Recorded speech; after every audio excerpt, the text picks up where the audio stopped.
Daddy, I've got a sore tummy. I says, go and do a shite then. Didn't he? My answer to everything is go and do a shite, to be honest. solves all the problems in the world. That is proper dad advice there, mate. You've not been a dad that long, but you've mastered that already. Right. And the stadium erupts in red, white and blue. You've never seen anything like it. Let's go.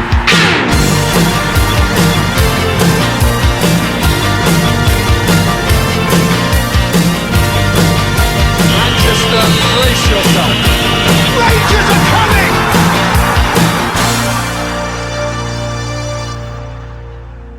Hi everyone and welcome to the next episode of the iReady podcast. As ever, I'm your host Derek and with me is my co-host Dave. How are you doing, Dave?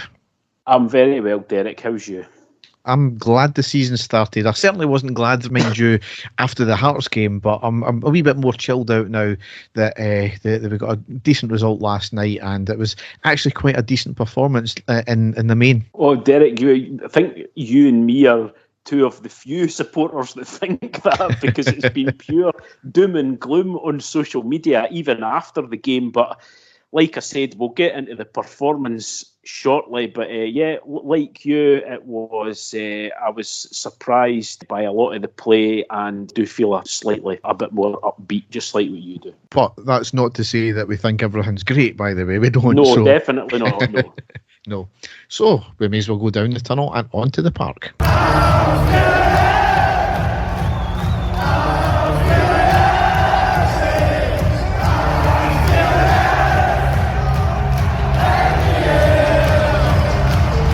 Before we get into any games, actually, there's been a couple more transfers in and out, hasn't there, Dave?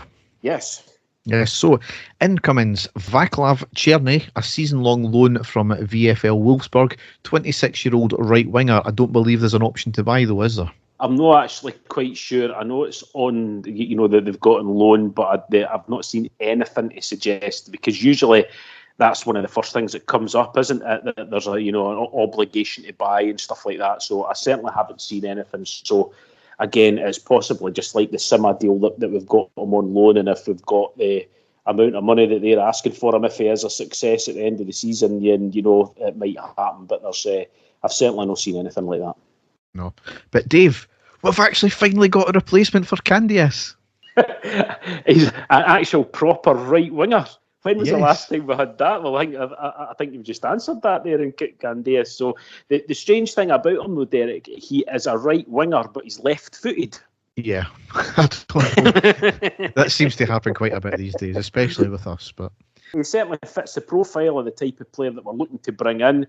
International player, playing at a very high level, a good age also for experience, and looking at all the stats and stuff like that before, it certainly looks as if he's got quite a lot in his locker for us. So looking forward to him getting up to speed. I know he was away at the Euros. He's not had much of a pre-season. That's why the manager, I think, was a bit cautious about when he was going to come in. But definitely the type of signing that we're looking to bring in. Yes, and he made his mark certainly last night as well, so which we'll get into. And the next one here is Robin Proper. Is a 6'3", 30-year-old centre-half from FC 20. From what I've read, no-nonsense defender, good positionally. He's not the quickest. He was their captain as well, and he likes to get in the mints of refs as well, so that could be quite interesting. And I think we only paid about 1.5 million for him because of a weird clause that he had in his contract, which FC 20 put in, but they weren't happy that it got exercised. But you put these clauses in, don't be surprised if they get exercised. Yeah, no, again, certainly on paper looks to be the calibre of player that we're trying to bring in. We know that Goldson's away. We've all had our opinions on Goldson, especially over the last sort of season and a half, but we did need someone to come in and replace him.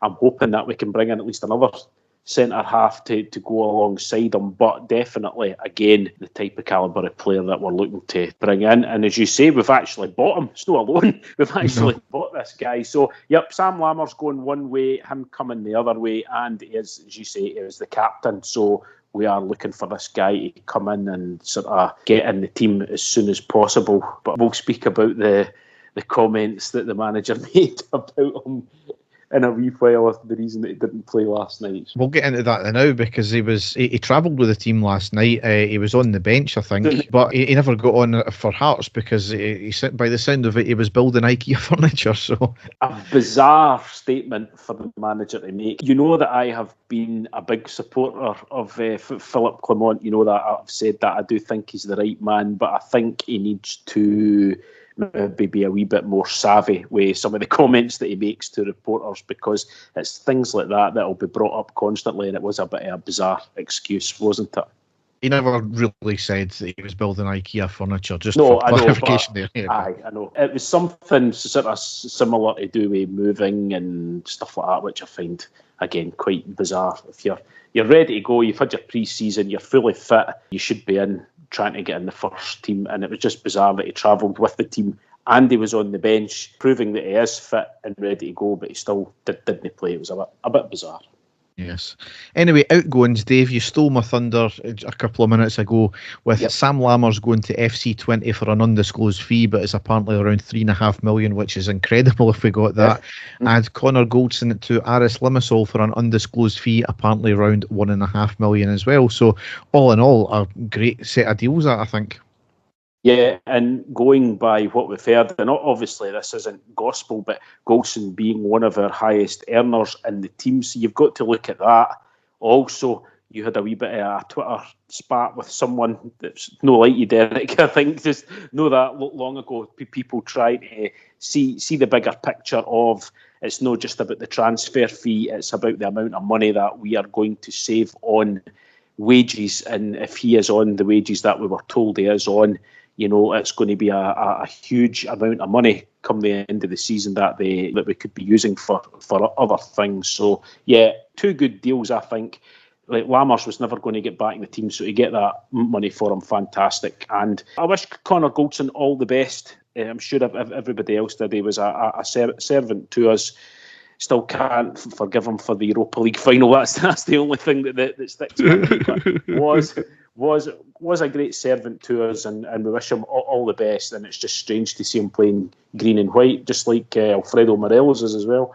Yeah, but that's a story for another day. Yeah. No further news yet on any other transfers in or out. I don't know what's happening there. Still a few weeks left of the window, but we'll need to get our skates on anyway. Into the games. The first game we've got to briefly cover was Saturday the 27th of July. It was the last of the pre-season friendlies, and it was a 4-each draw away to Union Berlin. Union Berlin, on their first chance, went 1-0 up early on. 14th minute, we equalised with Dessers. Penalty to Union Berlin not long after that. It was never a penalty. It went 2-1. 2 each with Lawrence on the 32nd minute. A few minutes later, Lawrence made it 3-2 to us with an absolute cracking goal. Just after that, it went 3 each. On the 58th minute, Union made it 4-3. And on the 68th minute, Dessers made it 4-4. And that was the final score. So I never watched the game, but by the sound of it and from the comments I've seen and heard, great going forward. An absolute shambles at the back. Yep. I'm quite sad. I watched the whole thing, as I did with all the pre-season games, just to try and get a wee spark. I do like pre-season, and it's just for me to say to myself, I was hoping to see some of the new players, but obviously it was just the sort of Connor, Barron and Jeffrey that I managed to see. But exactly like you said there, 100%, we scored 4 fantastic goals, created a lot of chances, but defensively, absolutely woeful, looked really dodgy at the back, and that was something that I was hoping that we were going to be able to rectify before the season started. Yep. However, the season did start. It was on Saturday the 3rd of August. It was a 0-0 draw away against Hearts in the Premiership. Now, as I said on the post-match, I think you've got to separate two elements of the game here. You've got to look at the result and think, a draw away against Hearts, first game of the season. Given all the issues we've got just now, you've got to say that's okay. It's a decent point, and it might become useful at the end of the season. However, you separate that from the performance, and the performance was way subpar. However, when you look at the squads that we started with, there's no wonder, because we really played the same way as we finished last season, and it's no wonder because we only had one fresh face, which was Barron. So we lined up Butland, Tavernier, Suter, Davis, Ridvan, Barron, Diamonde, Lawrence, Wright, Cortez and Dessers. On the subs bench we had Kelly, Matondo, Czerny, Dill, Jefty, Balogun, King, McKinnon and Danilo. So obviously the big issue was that only Barron was a new face that started. And I know that the likes of Cortez, they're classing that as a new signing and all that, but no, he was there last year. Why couldn't we put Czerny in? Why couldn't we put Jefty in? It doesn't make sense, because certainly Jefty played a few games in pre-season as well. I think you've just got to let players fly sometimes. We need to get away from this. We need to bed them in for 3 or 4 weeks, play wee team games. Just get them in. Other teams do it. And what's even more annoying, Dave, is the fact that Hearts confirmed a signing that same morning. Bearing in mind the game was at 12:30. He was on the bench and he came on for the last 10 minutes. Why can't we do that? Yeah, going back to Jefty, and again, we'll get into this with the game after that. I was very concerned watching him playing as a left back, which is the position I thought he was supposed to be. He looked very shaky, so I wasn't too annoyed that he wasn't in the starting 11. I would have preferred to see Ridvan in there like that. But certainly, Czerny, a player of his calibre, I would have liked to have seen playing, knowing what Scott Wright gives us, which, has been very little. And I'm not belittling the guy at all. We all know what he is. He's a squad player. He's not a starter. He shouldn't be in the starting 11. So I was disappointed that Czerny didn't start at least. But I was looking forward to seeing Cortez play, because before he got injured, he looked like a quality signing for us. So I was hoping that we were going to get a bit of a show from him. But I'll let you get into the game, Derek. Yeah. On the second minute, Hearts had a half volley shot outside the box, but it was right at Butland. 8th minute, Hearts with a quick move down the left, gets into the box, a shot at close range and a great save at the near post out for the corner by Butland. 12th minute, a quick break by Hearts down the right, ending in a deflected shot out for the corner. On the 13th minute, Hearts had a short corner, worked to the left side on the edge of the box. Our defence allowed space to open up, and Hearts got a shot off. It was deflected off Suter and off the bar, so living dangerously there. So there in the first 13 minutes, Hearts have had a number of quick chances, good chances that we've either been very lucky with, or Butland had been called into action. We were nowhere at this point, so why is it always the opposition that's starting the quickest team? Doesn't make sense. Yeah, defensively we looked really shaky. Suter and Davies at the back really were looking as if they were all over the place, especially Davies. He looked really, really shaky. And at that point, just like you said, I was fearing the worst. I was expecting Hearts to score in the first half after all that pressure. Yep. 19th minute, our first chance with Barron had a shot from 20 yards, forcing the keeper into a good save and out for the corner. 21st minute, we had a high ball over the top of the Hearts defence for Dessers, who takes a touch to flick it up and tries to volley it at close range, but he couldn't keep it down. People were criticising him for that. Why is he trying to lob the keeper from like 6 yards out? I think that was just the way he had to play it, because he would have lost the ball. There was 2 defenders on him at that point, so I felt it was unlucky, that one there. But as I've said, his reputation goes before him. People are on his back straight away, aren't they? You know my opinion of him. I'm very critical of the guy. I really am. And I was of the opinion also that, and I realise it's all happening really quickly, so you're going in instinct. I was just hoping that he was going to just try and hit the ball down into the ground, because any kind of a touch that was going down, if that had just a nick past the keeper, it was in the goal. So I was a wee bit flummoxed as to him thinking, why is he going to do that like everyone else is? But again, he's an enigma, isn't he? He's just like, you don't know what he's going to do. He'll come out with a piece of absolute brilliance one second, and then other times you look at him and you think you shouldn't be even playing football. It's one of these things, but it didn't surprise me that he tried that. But I'm a slightly different opinion to yourself on that one. 25th minute, Hearts had a shot over the bar, And then in the 41st minute to round out the half, we went through the middle, across to the right side of the box to Dessers, who controls it over the top of the defender. Similar to that chance we just spoke about. He hit that with his right foot, creates space for himself and shoots with his left foot, but right at the keeper. He done everything right there. But as I said in the post-match, and I've said it plenty of times last season as well, how many times are we shooting right at the keeper? Maybe keepers have bright, luminous tops as a guide for players, and there's maybe psychology in that there. They just see that as the target, and they think that's where they need to aim, so it's right at the keeper. So, yeah, we need to start aiming away from the keeper. Yeah, just even a foot either side, and we would score a barrel load. I'm thinking that myself. The amount of incredible shots that we have in chances that they just seem to blast straight at the goalkeeper. That was my criticism of Danilo when he was fit. I don't know if you can remember that. He just always seemed to get in these spaces and chances, but every single shot he seemed to hit straight at the goalkeeper. It's bizarre. It's like a homing beacon, these luminous tops that they wear, I think. Yep. So, really not a good half at all. Hearts maybe could have been 2 or 3 up. Granted, we had a couple of chances as well, but Hearts were certainly the better team in the first half. Into the second half now, there was a wee bit of doubt whether Cortez was going to come out, because he did have a wee knock in the late on in that first half.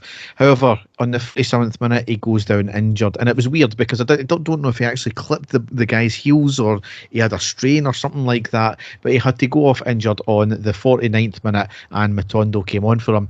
And Dave, it's one of these things where he was meant to have had a good pre-season and build up the fitness to stop all these strains and niggles, and he's coming off in the first game of the season. It's not good enough.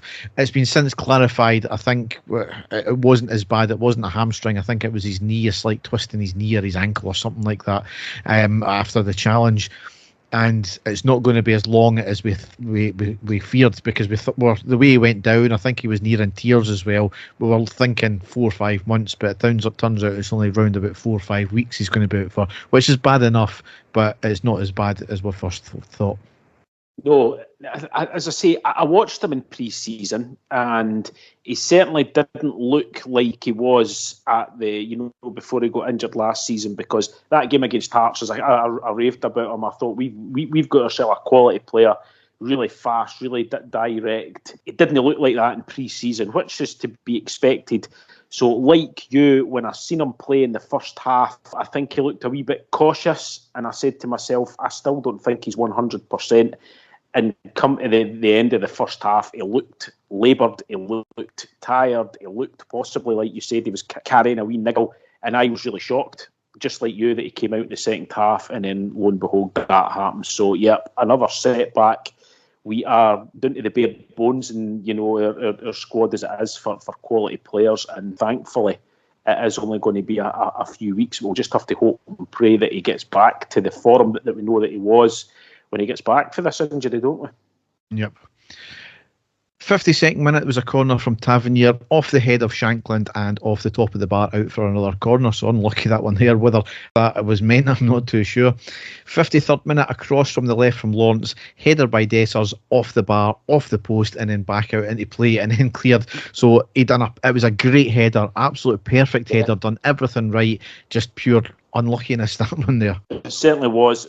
Great effort. I can't take that away from him. I thought he had scored, but unfortunately he didn't. No.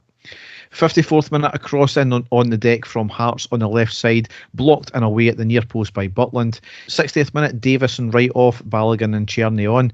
61st minute, a free kick floated in from the right, cleared to Lawrence at the edge of the box on the centre. He controls it and volleys, and a great save out for the corner by the keeper. Really unlucky, that one there. Yep. Lawrence, he's not great at running, but what a peg he's got on him. I know he can be anonymous in games. He's not got great movement, but really unlucky with that. But we've seen him do it time and time again, have these incredible goals. So I think we just need to get him working on more of his movement, I think, to be able to receive these balls in and about the box. And I'm sure he would be able to get quite a few goals this season if we could just work on that. Yeah. 69th minute, lots of space for Hearts, ended in Shankland getting the ball at the edge of the box, driving to the left side. He hits a shot at close range, but saved by Butland. Nearly goes under him, but he regains possession. A few times this pre-season, he's let the ball go under him, which is a bit concerning. 73rd minute, a mix-up at the back between defenders, and Butland nearly letting the Hearts player get in, not for the first time today as well. 77th minute, corner in from the right from Hearts, a header by the attacker in the middle. It hits off Tavernier and spins over the bar. Nearly an OG. It was nearly a Tavernier special, because he's got a habit of doing that in the last couple of years. Really, the last thing I've got here is Barron came off on the 83rd minute and Dowell came on. So certainly in the second half we were better, which wasn't hard from given the first half performance. Wasn't great at all, but I think there was just a shakiness at the back and a complete lack of power up front as well, and that's been the telling thing. But we got the point. The result's not the worst I've ever seen. We've seen Dick Advocaat's team, come lose against Hearts in the opening day of the season to win a treble. I'm not saying we're at the same level as that, and that's what's going to happen, but you've got to take into account where we are just now. And I know people are going to start saying, oh, is this the mediocrity we're settling for? No, it's called realism, ultimately. Of course, I'm not happy with the result, but it's the way. Sometimes you're not going to win every single game, are you? And given that Hearts are the third best team in the league technically, then you've got to take these things on the chin sometimes. I know we have got an excellent record against Hearts, in recent seasons. We really do, but we know how difficult Tynecastle is. I honestly think if he had have started with Balogun at the back instead of Davies, I think the whole team, it's all about confidence, isn't it? And that leads from the back line. I just feel in the first half, or for the first hour, we just looked really shaky. The rest of the team were going into sort of defensive mode because they knew that Hearts were getting these chances. And again, I hate singling out Davies, but he did have a poor game and looked really, really shaky in defence. And I just feel that if it had just changed it to the defence we had last night, we would, it's certainly not an incredible world-class defence, but we certainly look a lot more solid, and I think that we would have had more confidence to go forward if that had been the case. It wasn't to be. We'll take the draw. We didn't get beat. We didn't concede, which is great because, like we said, we spoke about the pre-season, conceded a lot of awful goals in pre-season, so I was happy about that. Really unlucky for Dessers. On another day, he would have scored two. I can't put it down to really, really bad misses. He was unlucky in that game, so we'll take it. Just like you said, it could be vital coming to the closing end of the season, but we'll just have to wait and see. Yes. So the only other two things I've got to talk about, firstly, is some absolute wanker of a supposed Rangers fan brought another SS flag into the stadium as well. What the fuck are you playing at bringing that into the stadium? Get that to fuck in. I hope Rangers do identify the person and ban them for life, because there's no... Yeah. Why are you doing it, really? Yeah. And the other thing is sort of relating to the game is the Barron handball. Now, I think it was in the first half. Yeah. The ball was crossed in. Barron put his arm up to shield himself from getting hit in the face, and obviously it did strike his arm, but there was no penalty given and there was no apparent VAR check either. Now, Willie Collum, to his credit, has tried to clarify the handball rule, because everybody is aware that it was an absolute shambles. He's admitted that as well. It was so confusing. I think leagues have got certain autonomy to interpret IFAB rules slightly differently if they choose. That's what appears to be have done in this case, and he apparently did go round the club saying to him that we're going to clarify and we're going to stop things this season. So that was the reason why the penalty wasn't given, because it was a almost like a reflex there by putting his arm up like that. It did hit his arm. Last season, yes, that would have been given, absolutely. But if this is the thing going forward now, where that is not going to be given as a penalty, then that's perfect, I think, because it is just our instinctive reaction, putting your arm up like that. We got done with it against Kilmarnock, I think, last season as well, when it turned out that we shouldn't have been given. Several other clubs have been done, but it's benefited us as well. It was a daft rule, and I hope that is clarified going forward now. No, it's a Masonic conspiracy, Derek, and we got off the one just like we did last season, and we're all cheats. So, no, come on, get it right now. Yep. I think the only people that thought that should have been given as a penalty or at least a proper VAR check was the Behind the Whistles podcast with Stephen Conroy, and I can't remember the main compere that does it, but they were widely criticised for their view in that case because it was never a penalty in the first place, and that's the problem. I did point out their irony on their podcast is the fact that, oh no, they can't do that because that's part of the rules, so that should be a handball or a VAR check, and etc, etc. But then they went on to talk about a Hearts player who dived and got a yellow card, and they think that they should have been given a red card for diving. Well, that's not part of the rules. So you want the referees to follow the rules at one point, but then you don't want them to follow the rules another point. So make up your mind what you want to do. I don't know. But anyway, that was by the by. I hope that that's the rule clarified going forward for everybody, but we'll see what happens. Yes, I highly doubt it, but we'll wait and see. So the next game we've got to cover was the game last night, Tuesday the 6th of August. It was a 1-1 draw away against Dynamo Kyiv in the third round of the Champions League Qualifier, Leg 1. What a vital last-minute goal that was, Dave. It really was. It really was. If you know the grand scheme of things, I think we would have all been delighted with that score, regardless of the lineup which we're about to get into and the circumstances, the way it all came. We would all have taken that, considering how well Dynamo Kyiv played in their last qualifying against Partizan Belgrade. So, not delighted with that one. Like we said, it was Champions League third round qualifying match against Dynamo Kyiv. Now, obviously, because of the war in Ukraine, they're having to play away. So it was in the east of Poland, a place called Lublin, I believe it was called, in a stadium there. So, they had quite a lot of fans there. I know there's a lot of Ukrainians are now in Poland, so they had an all right support. The stadium did look empty in certain parts, but the Rangers fans were in full voice. You could hear them quite clearly, so delighted for them, that they got over. And the big talking point an hour before kickoff was when the team was announced, and Twitter just went into a complete meltdown, didn't it? Because the team that Philip Clement put out was Butland, Tavernier, Suter, Balogun, Ridvan, Diomande, Barron, Lawrence, and up front McCausland, Wright, and Dessers. Now, the bench, which looked a very strong bench in my opinion, Kelly, the new signing who travelled with the team proper, as we spoke about earlier, Matondo, Cherney, Dowell, Sterling, Jeffday, Davies, King, Fraser, McKinnon and Danilo. A lot of people saying that the bench was actually stronger than the first 11 that was put out there. Derek, I don't know what your opinion is that, but it was, everybody was going absolutely mental about, especially the front three with Wright coming in, playing on the left-hand side, young McCausland and Dessers up front. So to say that the vast majority of fans were not optimistic about us getting a result when they seen that team was a complete understatement, wasn't it? Yeah, I mean, I was the same as everybody else, to be honest. I was in disbelief at that team. Why wasn't Proper playing for a start? Get Danilo on, get Jeff. I was apoplectic, Dave. Yeah, so as I say, the two changes from the Hearts game, McCausland was in from the start in place of Cortez, as we said earlier, is injured, and Balogun back in for Davies, who came on as a sub in the last game. So certainly the defence with Balogun in there looking a bit more sturdy, but like everyone else, we were expecting Proper to be playing from the start. And as the game kicked off, we almost got the breakthrough on the second minute. A ball played up to Dessers just inside the box. He lays the ball back to Lawrence just at the end of the edge of the box. He hits a rasping shot.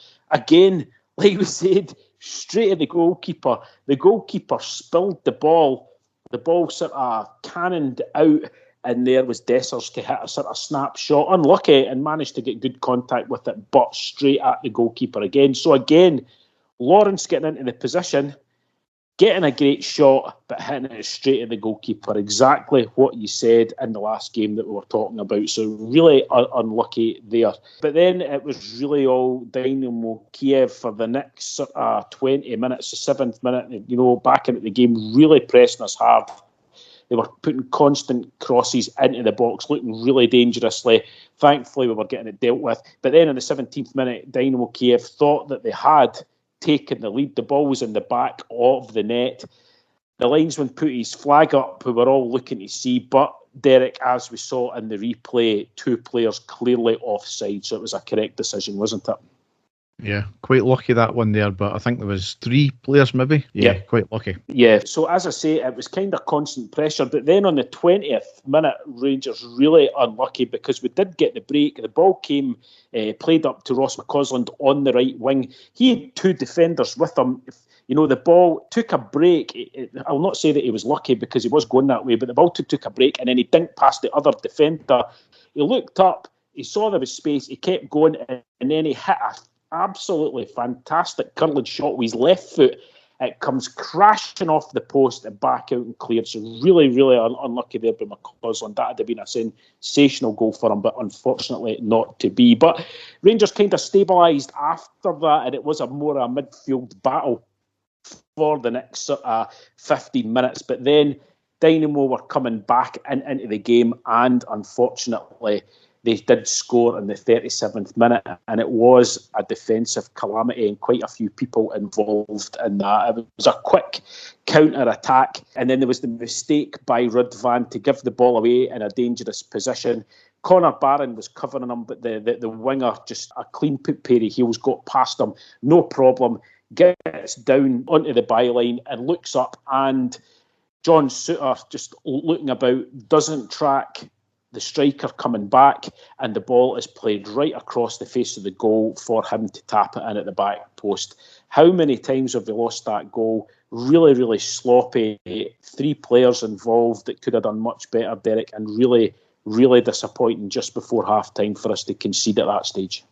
I mean, you say a defensive blunder, but it kind of only half was a defensive blunder because Ridvan was on the halfway line and he loses possession so cheaply. That's... it would be bad enough if we're losing possession deep in our own half and these things happen, but it's the fact that we're either in their half, the opposition's half, or on the halfway line, and we're losing possession like that. And we've got so much time to get players back in position, put challenges in, and just nobody does it. And then for the fact that, 1, you allow your marker to drop off you, and 2, that player then goes on to score is inconceivable for me. It's defending 101, stick with your man. We've seen it with Tavernier last year several times, and Goldson allowing their man to drift off them. You keep with your man, you don't concede goals. Simple as. So, yeah, another calamity. It was, yeah. So that's how the first half kind of rounded out at that stage. Dynamo Kyiv delighted to get the goal just before half-time.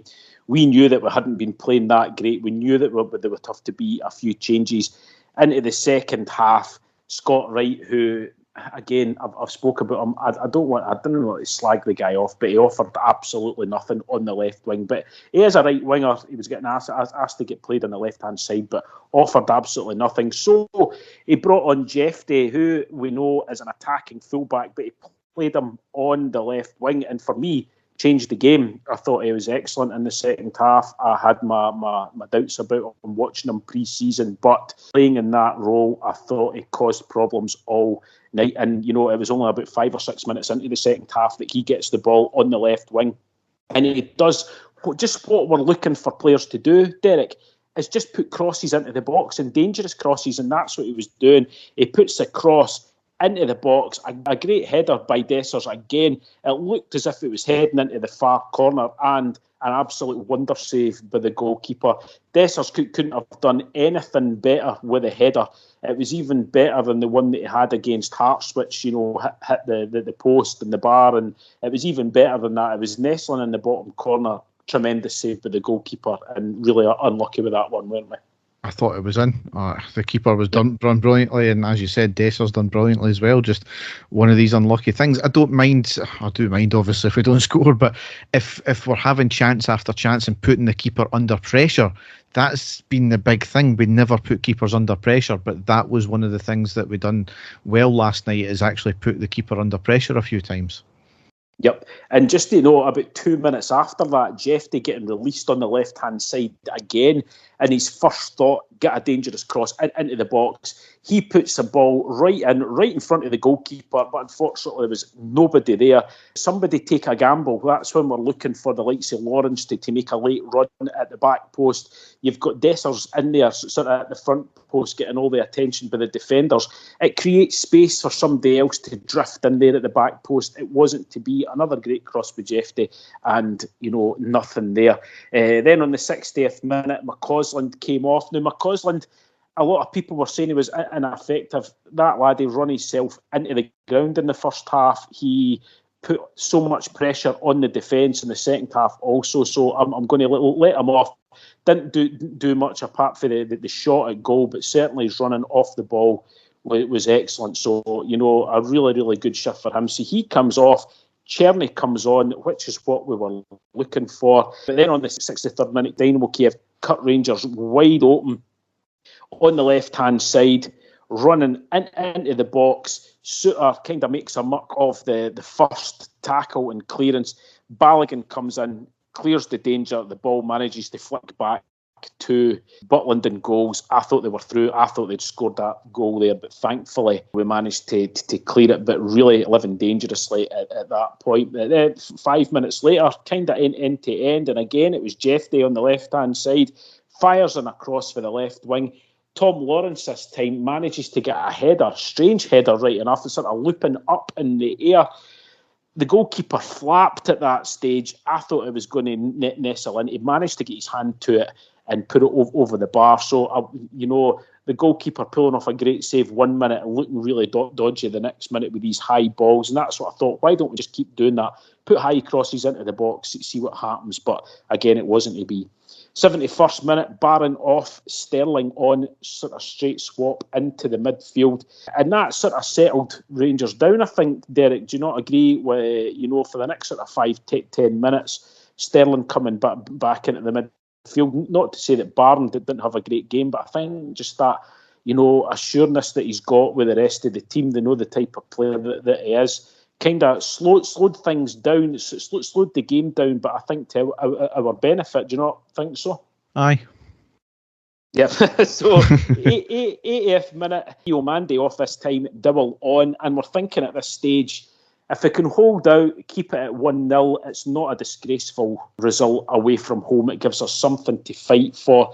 Dynamo were still attacking down the left wing again. Cross sort of comes short, which wasn't going to trouble Butland, but it was at that sort of angle that he couldn't come out and claim it. But there was also the right winger was running in at the same time. So Butland done the clever thing. He got down, he threw himself at the ball and basically just cleared the ball for any danger. So very smart goalkeeping by Butland at that stage. 84th minute. Again, Rangers down the left-hand side, Jeff Day getting released, seen a lot of the ball, another fantastic ball in, but the defender managed to head away at the last second. Really unlucky there. And that hit the 90th minute at that stage, Derek, and we thought, right, it's going to peter out here. We're going to get defeated 1-0, to give us something. But then, in the 94th minute, what can I say? Absolutely sensational stuff. Rangers scored the equaliser. It came from our half. I've watched the goal back umpteen times. It was a throw-in on our right-hand side of our defence. The ball ends up in the air towards Dessers, who has got a player all over him. He pulls off this sensational flick out to Lawrence, who was running over the halfway line. Defender slides in and gets the ball. Lawrence manages to flick it over to the left-hand side to Jeff Day again. He runs down, looks over, other side of the field. He sees Cherny in space, whips over the diagonal ball to the opposite side of the field. Cherny, he takes a heavy touch, gets it under control. He's got the defender with him. And what I loved about this was he didn't try anything fancy. He just got it back onto his left foot and fired the ball right across the face of the goal. And there was Dessers, who had got flattened on the halfway line. Again, I've watched it. He got flattened on the halfway line, got up and basically he did the sprint into the box, Derek. He timed his run perfectly. The ball was played in. There he was to basically just run in the right place at the right time, 6-yard box, to fire it past the goalkeeper in the 94th minute and get the equaliser. Fantastic goal. It was an outstanding goal, Dave. Really, you summed it up perfectly there. With, sweep and move all the way down the park. Desser's the flick on, the pass, Lawrence as well, the cross from Czerny, and Desser's just drifting in. I initially thought when I seen it, it was just one of these typical Desser's goals where he's just running in and it nonchalantly hits off his body. But no, you've seen him, the way he strode in and he timed it perfectly for his foot to connect it on the stride as well. It was a fantastic goal. And yeah, I'd already written up my wee image as well. I'd already finalised it and I had to go and edit it back again because I thought it was going to finish 1-0. Just a brilliant goal. It was, and his celebration at the end in homage to the Turkish Olympic shooters. Did you see that one as well? Fantastic. And the best thing I think about it afterwards, the celebration, did you see Jeffrey going absolutely mental when the ball hit the back of the net? Because obviously he knew himself it had been the best game that he'd played yet for us. It had a real impact. So, everybody absolutely delighted with that, and a fantastic goal, and just a lift for everyone, wasn't it? A lift for all the supporters, a lift for the team as well, for us to get that, for the supporters that had made that long journey, absolutely fantastic. And now this gives us, going in basically level at half-time in this tie, but back, it's going to be at Hampden, I realise that, but it's a home game. I'm hoping it's going to be packed out. And here's hoping that we've got enough to get through to the next, the final qualifier for the Champions League. But we'll take one game at a time. But just delighted that they managed to get that at the end there. Yeah, I mean, I think that's the main thing is the fact that it is basically just a shootout again in the leg next week. And I think more importantly, if we get through this round, so even if we get put out, we're going straight into the Europa League. But if we get through this round, at least we'll get, I think it's £4 million or €5 million or whatever it is. So that money would be vital, even if we do drop into the Europa League after the next game, if we don't make the Champions League. So all to play for. I think though that, as you said, there's a bit of belief there. We're not saying that everything's sorted now. Absolutely not. No. There was certainly issues in that game, but there was a lot of positives to take out that game as well, and I don't understand why some people were down in that. See, in the first half, for a good part of it, we were by far the better team. We were on top. We were pressing. Our press last night for a large part of the game was fantastic, and I don't understand why we're not doing this every single game, even in the Premiership. Maybe because there's a wee bit more space in the European games than the very tight and stuffy way that opposition in Scotland play against us. But we should be in the opposition mints every single minute, and that's what we done last night. Some of the forward play was brilliant, and we've seen that against Union Berlin. Some of the forward play was great. There were some sweeping moves there. We had Jeffrey come on. We had, this is the difference with, you had Czerny coming on and just putting the crosses in, knowing where to put the crosses well, rather than just a hit and hope stuff. So there are positives to building it. By far, we are nowhere near out the woods yet. There is still a lot to work on, but it gives that wee little bit of positivity. And I think a lot of these fans that are criticising last night are underestimating how much of an impact that one goal can have, because it gives the players belief in what they can do as well. So if that gives the players belief, they might start opening up a wee bit more, trying more things, actually listening and doing stuff better. So we'll see. There's a lot to play, but we'll see. Yeah. I thought Balogun was outstanding in defence. I really did. Thought he had a great game. I thought one of Cyril Desser's best performances for Rangers, I've got to say, Derek, and you know how much I criticise the guy. I thought he was excellent. His hold-up play, his overall play was excellent. But I've got to say, Jeffrey coming on really surprised me how well he did, constantly finding space. And like I said already, just putting in decent balls into the box. To have two wingers that can put good crosses into the box. I can't remember the last time we had that in our team. So if we keep going like that, I just wish as I say, I spoke about Tom Lawrence. If we could just get him to float in at the back, he time his runs a bit better, he could score a barrel load for us. But I don't know if he's past that or not, if that's something that can be worked on. But no, I was really encouraged by that. Here's hoping that before we play them in the next game, our new players have had this game against Motherwell coming up in the league. It can be bedded in. We get a decent result there, a decent performance to go on, and here's hoping we can do it. Yes. The games to come, as you said, Saturday the 10th of August at home against Motherwell in the Premiership. That's a 1500 kick-off. When I say home, obviously we mean Hampden. Yeah. Tuesday the 13th of August, that's the return leg against Dynamo. That's a 1945 kick-off. Now that game, Dave, I've actually booked a gig in Glasgow that same night, so I was going to just no bother watching it. However, I'm turning all my phones off. I am taking all the notifications off, so don't text me, Dave. And it's on BBC. It's on BBC Scotland. So I will go to the gig and I will record it and watch it as soon as I'm back home. So I'll see how that works out. Okay. Yes. I'll not spoil it for you. Saturday the 17th of August at home against St Johnstone. That's in the League Cup round 2. That's a 17:45 kick-off. Saturday the 24th of August at home against Ross County. That's in the Premiership. That's a 1500 kick-off. And to round out the games I'm going to cover here is Sunday the 1st of September away against Celtic in the Premiership. That's a 12:30 kick-off. So Dave, how's about this? We could get beat or draw against Motherwell. We could get beat against Dynamo to go into Europa League. We could get beat against St Johnstone. We could draw our points against Ross County, and we could get beat against Celtic. And there's 3 competitions already fucked in the space of 6 games. Or we could win every single game, Derek, get into the Champions League group stages and, beat Celtic, be top of the league and get through to the next round of the Cup as well. I like your version better.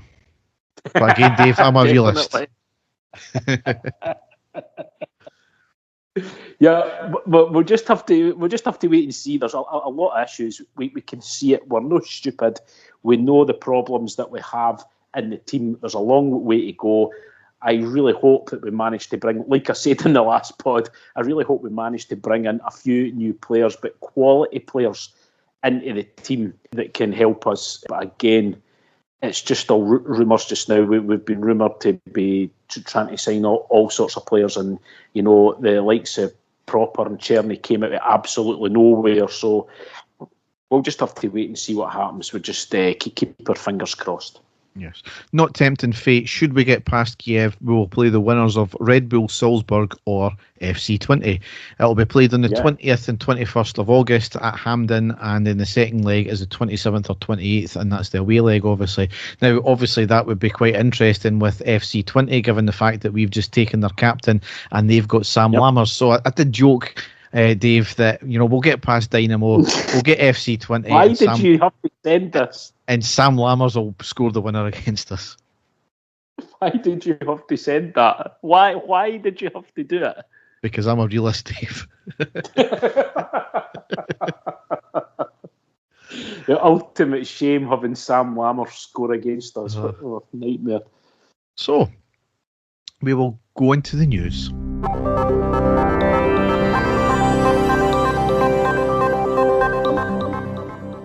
So as ever, a few bits and pieces to cover, not much as normal. However, first thing we've got to cover, Dave, is the John Bennett video, the much promised one for an update in relation to the stadium issues. Basically, Dave, 23 minutes of waffle. We found out nothing more. I don't care how many containers there were, how many made it. The bottom line is some were delayed and it's caused issues. We don't know if the delay is caused by if we never ordered it on time. We don't know if it's global events. We don't know if it's a drunk captain of the ships going round the world the wrong way. We don't know who was sacked. We don't know if there's an insurance claim in relation to it. We don't know how much it's going to cost us in the end, with obviously all the fees of hiring Hampden, relaying their pitch, etc. We do know, however, that the work was being done with the fans in mind. And we also do know that the ticket office are working hard to sort out tickets, and the board worked hard to try to make other arrangements. I mean, fuck me, Dave. It's the bare minimum that should be done. I don't care how hard the club are working just now to sort things. The issue is it needs sorted. Don't give us a sob story about, oh, this, that, and the other was 3 containers, etc. Just tell us what was the issues, why did it happen, and are you sorting it? But he couldn't really tell us much about that. It was a sob story, and ultimately still can't give us a defined date when it's going to happen, because they're still waiting on 2 containers coming in. So I think one was due at the end of this week or the start of next, and then the second container the following week. So I think they said the best case was the end of September. Whether that happens, I don't know. It's a shambles, Dave. And see, to be honest with you, it's quite clear that he's not a public speaker that way, not even in a video with hand-picked questions. So this is why we really need somebody in place to do that job. This is where a CEO needs to come in. And he did speak about that, and he did kind of waffle on about, oh, we're working on it and we should have some news very shortly. Well, this has been weeks now, coming on to months in the making. We still are no further forward. It's shambolic, Dave. It was kind of like a sort of failed politician's speech where, as you say, you've used the correct term with waffle, and that's basically what it was. But it was just constantly speaking, being very vague, and we really didn't learn much out of it at all at the end. I said to you, and you'll get on to other points of what he said after that, it was kind of an interview that any person out in the street, you could have given them very basic details and say, right, go and speak in front of a camera about it, and they would have done exactly that. It was as if he didn't actually quite know himself what was going on, and that's a worry as well. But as you say, he waffled on and waffled on. He tried to make it, as if it was a sob story. And then the whole bit about, we're working as hard as we can. Well, that's what we're expecting to happen. Exactly. That's the least that should be happening. He's not going to turn around and say, oh, well, we don't know what's actually happening, and you're lucky that we are basically thinking about you. That's kind of how it sounded slightly, wasn't it? That was the sort of way that it was put forward. But I really disappointing. I just wish that they hadn't bothered and there was just a sort of statement put out online rather than that, because it didn't put him in a good light whatsoever, did it? No, and I think he's a successful businessman, so he should be used to giving presentations to people. But I think there's so many unanswered questions still, like I've highlighted about, compensation or whose fault was it. You raised the point in the last podcast, was there contingencies put in place for things like this happening, or did you just think it was all going to go swimmingly? Aye. What is the plans for next season and the season after that? I mean, next season is the exact same with the size of the job. The following season is like twice the size of it, given the fact that it's a Sandy Jardine stand. So what is the plans going forward with that? Fans need to know, ultimately. We're going to have other issues there. Fans will need to get moved again for this. Stadiums will need to get closed down. Can they do things differently? We might find that out in time, and there's maybe a time and place for that, but all of these questions need answered. And on the back of that video, it doesn't seem as if we're going to get any answers. Anyway, we'll see how that turns out. Next thing here is that the academy were taken for a full day of an intense army training course at a local barracks. All the usual cliches, they were put through their paces, pushed to the limits. It was actually a great physical workout, and not only that, the army is built as working as a team. So to get that team bonding as well, I think that would be a great thing for the academy. Get that drilled into them from an early stage. Hopefully we can see that through them coming up through the ranks as well, and we'll see what can happen there. Yep. The next thing here is the court case relating to the Elite deal suing us for £9.5 million was due to start on Tuesday. However, at the 11th hour, an out-of-court settlement was reached. These things generally happen out of court as well. They have the court date planned and they manage to mysteriously get settled out of court. No details, of course. Celtic fans claiming that it was for £6.5 million. I've even, mind you, seen a Rangers fan say it was for £200,000. So we will ultimately find out in the accounts of sorts. However, the accounts are usually out in November, but they cover up until the end of June, I believe. So given the fact that this is August, I don't think it's going to be these next accounts we'll find out. It'll be the accounts after that. So it'll be like a year and a half before we find out.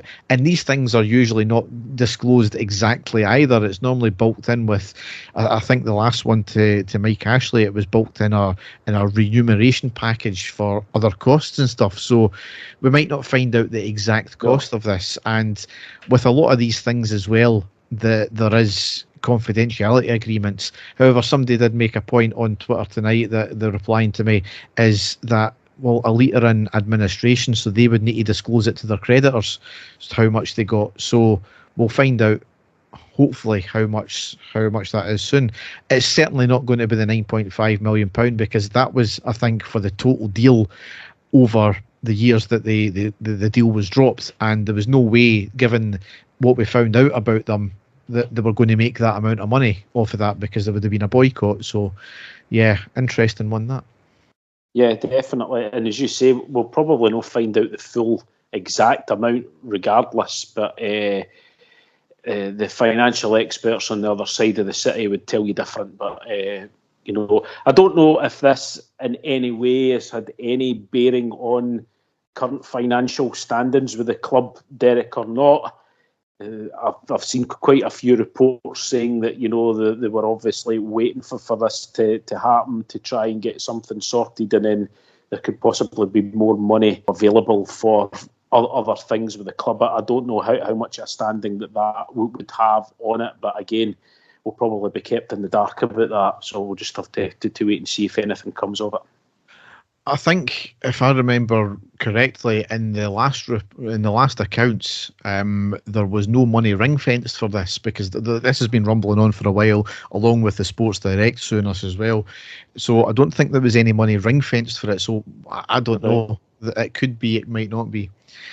The last piece of news here affects everybody in Scotland, that the Scottish FA have appointed English Premier League referee as their first ever VAR manager. John Moss has been appointed as that VAR manager. Now, I think he was in the running for the head of referees, which Willie Collum ultimately got. So it's been Willie Collum that spearheaded this, and he's created this new role to improve the efficiency of the decision review system. So it worked fairly well in the Euros with it. It was a kind of semi-automated decision-making thing. So whether that's going to implement in that, I don't know. But Dave, I've criticised him before, but Willie Collum he's went slightly up in my estimation because at least he's doing things and he's clarified things with the clubs apparently in relation to the rules, and now he's appointed this.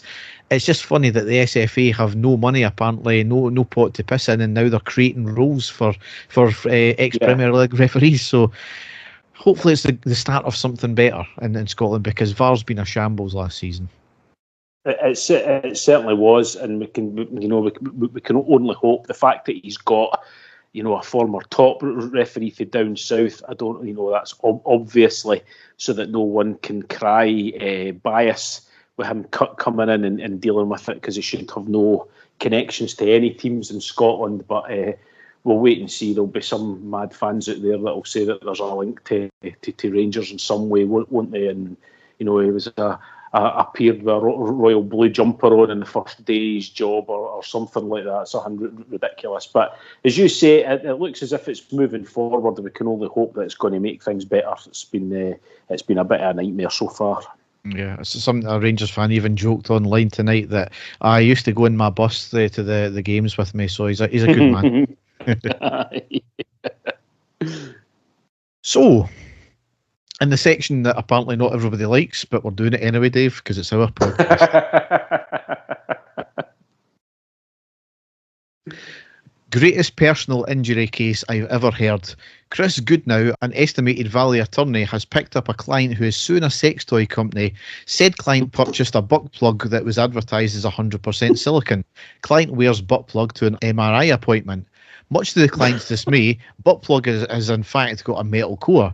Butt plug is accelerated at the speed of sound into the client's chest cavity, described in an internal memo as an anal railgun. The client survived with major injuries. Holy moly. Yep, so obviously the type of thing that you would do when you go for an MRI, eh? Yes, exactly.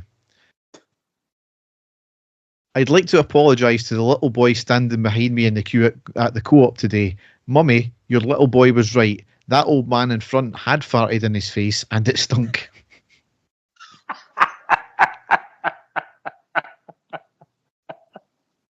I do apologise, wee man. We have a spot in the garden where nothing grows and everything my wife plants there dies. She can't understand why. I like to piss in the garden and that's my favourite spot.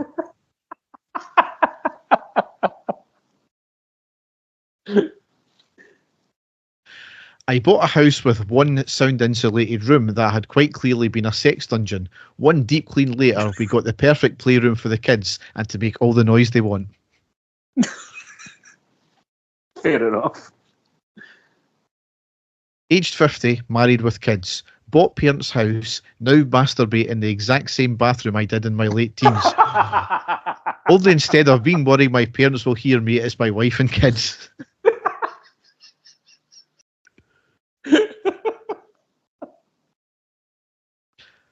That laugh tells me you've had a cheeky wank in your nose, Dave. Oh, dearie dear. After a heavy shit, I walked out downstairs. I walked out the downstairs bog. I've never heard it being described as that before. Sorry. Right. After a heavy shit, I walked out to the downstairs bog, newspaper under my arm, proclaiming, "There's something rotten in the state of Denmark," thinking it was just me and my wife at home. I forgot today was book club day. Sorry, ladies, I'm a 63-year-old retired solicitor. A heavy shit. Never heard that before. And the last one here is, man I work with suddenly got really ill and ended up in hospital. Messing about, I sent him a picture of my tits to cheer him up. 3 days later, I got a reply. It was his wife telling me he'd died.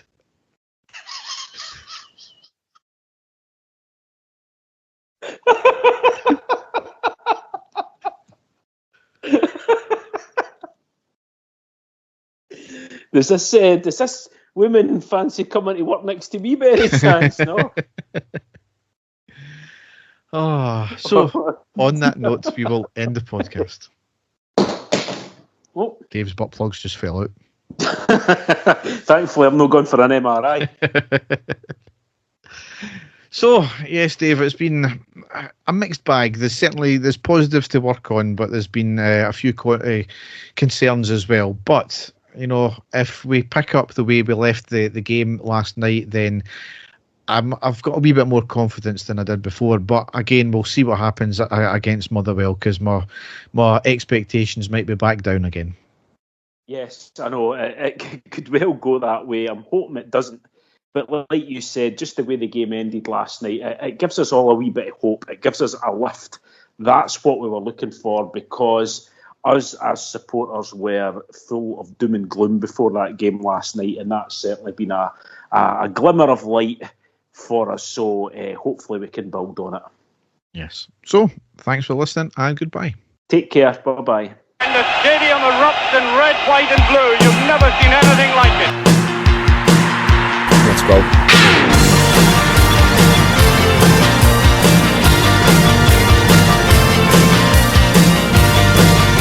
Manchester, brace yourself.